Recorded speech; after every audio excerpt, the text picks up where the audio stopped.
What up, Fight World? It's your boy Ego, and I'm back with some more boxing. Do you want to know 7 reasons why Saul Canelo Alvarez beats Miguel Cotto when they face off November 21st? If so, stay tuned to this video.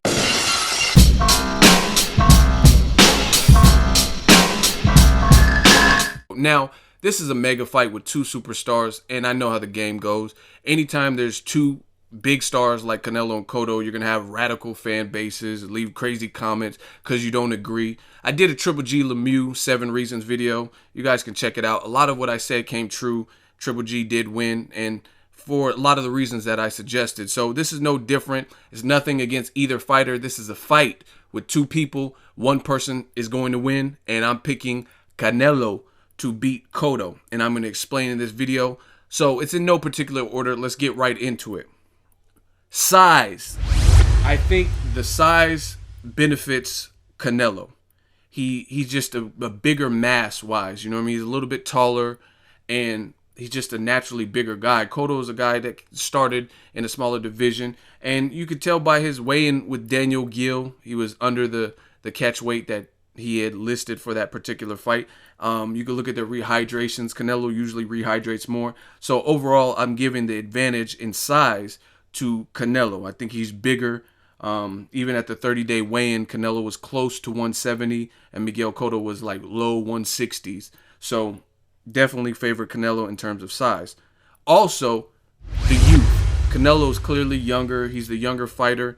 I believe that the youth does play a factor. Now, it doesn't always. Sometimes being an older fighter, being a veteran, your experience. But Canelo's been fighting since age 15 in Mexico. So I think in this particular fight, the youth will play a factor. And it's going to lead me into a future point that you guys will hear in the 7 reasons video. Next, this is a big one. Cotto has scar tissue. What I mean by that is he's been in fights, and he's has the better resume in terms of totality. So his face tends to bust up. Like Cotto has, I'm not going to say maybe like a Gabe Rosado paper thin skin, but his face has a tendency to show its wounds. Even if you look at the Floyd Mayweather fight, some people say, oh, Mayweather's not a big puncher. He's definitely not the biggest puncher at 147 or 154 because he's not the biggest guy. And style-wise, he's not necessarily as aggressive as like an Angulo or whoever. So if you look at the end of that particular fight with Mayweather, Cotto's face was all swollen and cut up, busted up. You look at the Margarito fight, arguably Margarito cheated with the plaster. We won't really know. Margarito didn't fess up to it. But whatever the situation is, Cotto's face was really busted up in that particular fight. And also his other loss with Pacquiao. And I just see a tendency for Cotto's face to swell. Like if he gets punched, his lips start to swell. He has a lot of reddening, a lot of swelling, a lot of bruising. Right now in training camp, because of his sparring preparation, he has a black eye. So I just think in terms of skin, I think Cotto has the more fragile skin, and Canelo's skin seems to hold up a bit better. Maybe it's because he's younger or whatever the situation is. Last time that I really remember a significant cut in a Canelo fight was probably Shane Mosley. He had a cut over his eye, and he seemed bothered for a round, but then he went back to kind of dominating Shane Mosley. So in terms of the scar tissue and skin, I think Cotto's skin is a little bit more delicate based on the wars and sometimes fighting bigger men and powerful guys like Pacquiao and stuff like that, and he tends to bust up a little bit more. Now, this one kind of relates to the last 2, youth and the scar tissue. I think Canelo has less damage. He's been through less wars. What I mean by that is Cotto has a superior resume. He's got guys like Mosley, just like Canelo, but he also has fights with Josh Clottey when Clottey was probably in his prime. He has fights with guys like Antonio Margarito twice, Pacquiao, Mayweather, Austin Trout, Sergio Martinez. His resume is just deep. Zab Judah. He's been in there with really everybody that mattered. Randall Bailey, Paulie Malignaggi.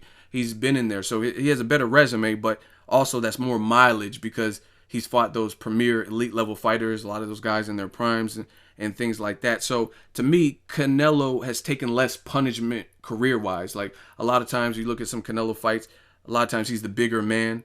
There's only probably a few fights recently that I remember where he wasn't the bigger man. Maybe the Angulo fight, James Kirkland, those are probably equivalent size guys, but a lot of times he's fighting smaller guys, Josecito Lopez, Mayweather, and stuff like that. Therefore, I don't think Canelo has taken the same level of punishment as as Cotto, who has been in there with guys that like pulverized him, like Pacquiao, guys like Margarito, guys that have punching power like Shane Mosley and stuff like that. So I think Cotto, being a smaller guy and having the resume that he does, he's been through the ringer and he's been through those wars. Like, there's not a Canelo fight that I can think of where he got beat up like Cotto got beat up in the later rounds of the Margarito first fight or the Pacquiao fight. Canelo's never been stopped or knocked down as a pro that I remember. So ultimately, it boils down to, I think Cotto has more mileage on him.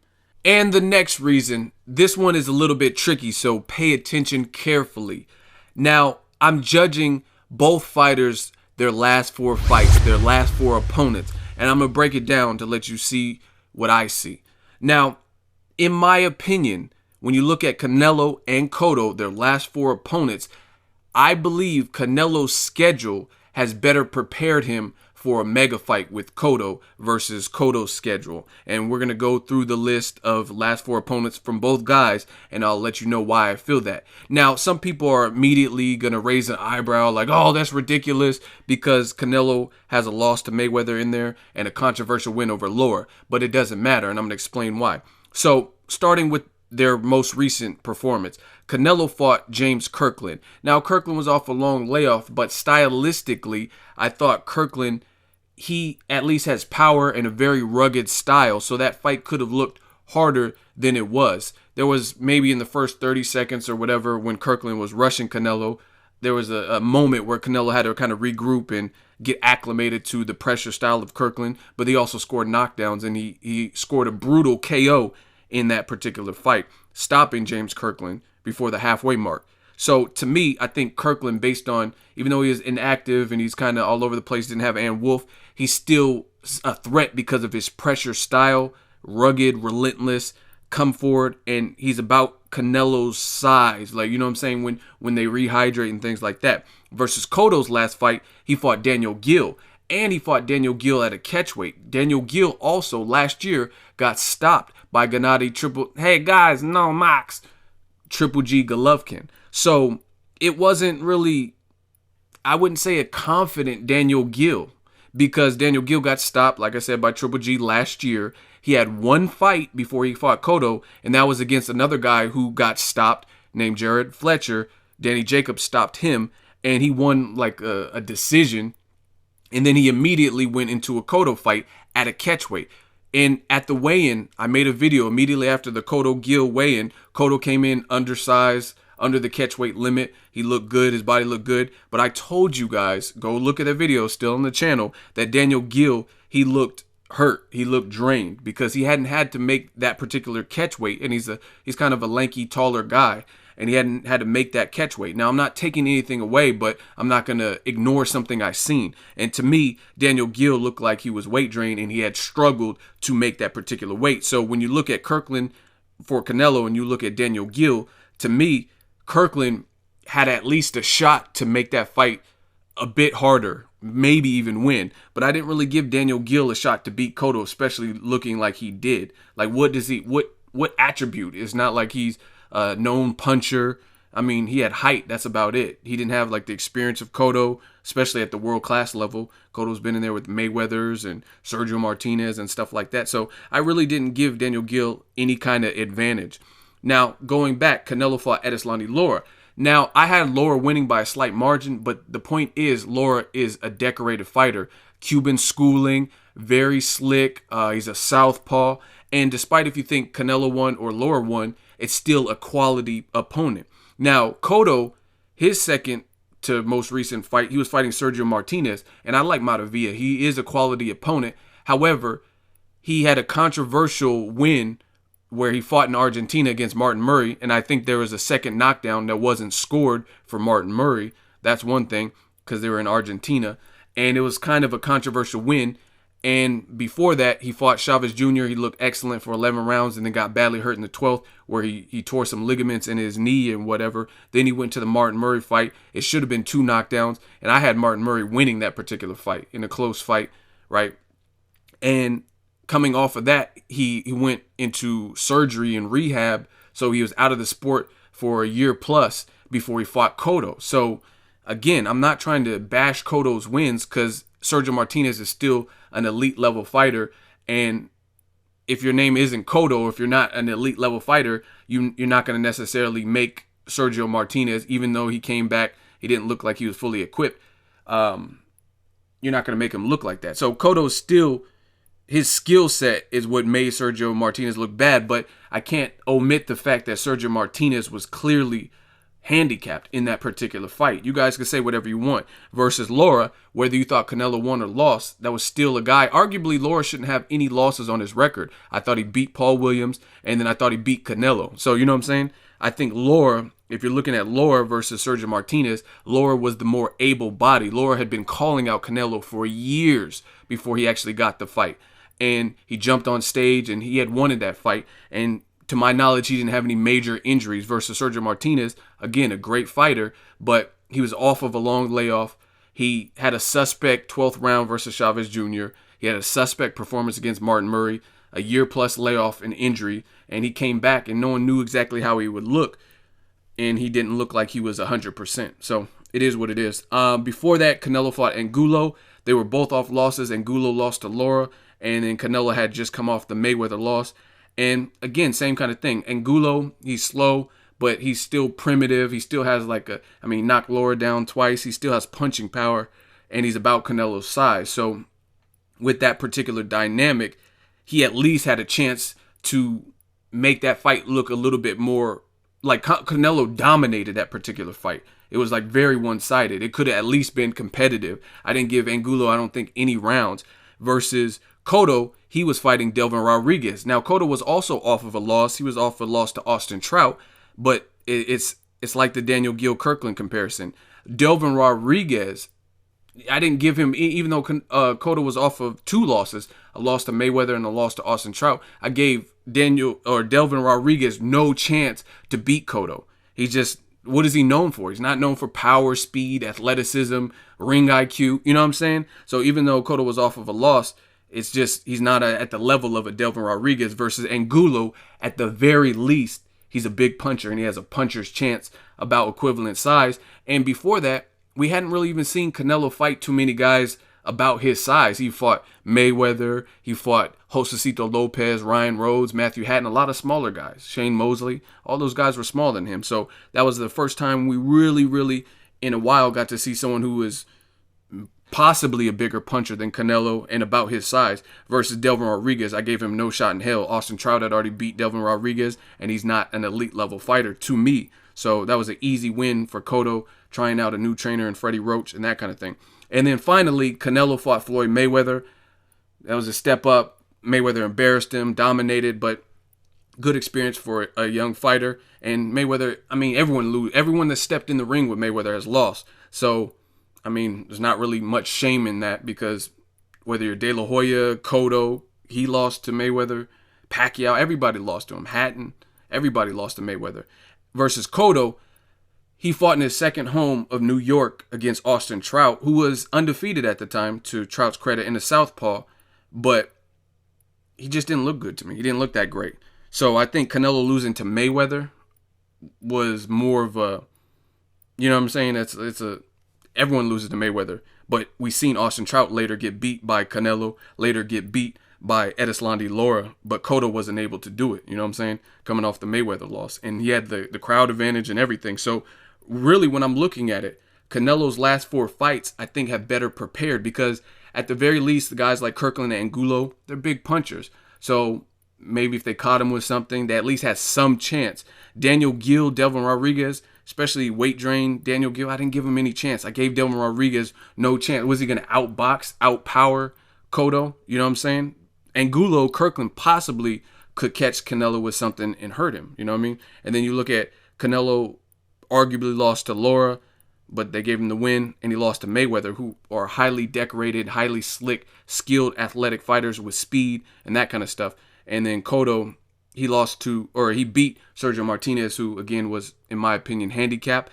And then Austin Trout, who was undefeated, but later got beat by Canelo and Edeslandi Lara. So that's just my opinion on the last 4. Moving on, the next reason, power. Pretty much ties into the size, youth. I think Canelo, they both have power. Canelo has a lot of power in it. His left hook is underrated, but Cotto definitely has a left hook too. I just think Canelo, being the naturally bigger guy, probably has the power advantage. And then the final point, Canelo's combination punching and his body attack. Again, a lot of my 7 reasons tying together: size, youth, power. I think the combination in the body attack will slow Cotto down. Like if you know Cotto, he's not a mover like Floyd Mayweather or Laura. I think those guys know how to move without expending as much energy. Versus Cotto has more of a bounce to his movement.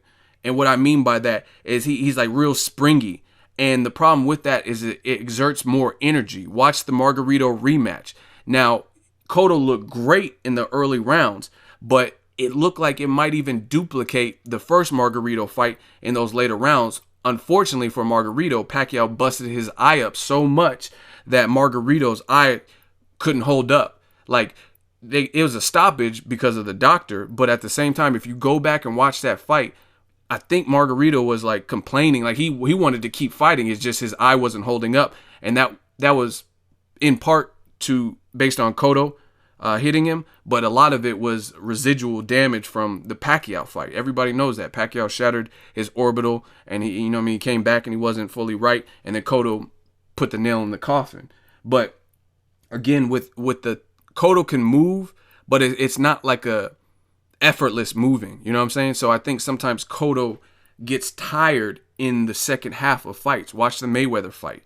He seemed like being that active started to drain him. And people say Canelo has fatigue issues too, but again, him being the bigger guy, and I think his combination punching and his body attack, I think that's going to slow Cotto down. So I am picking Canelo, either a late stoppage, past the 7th round, or a decision.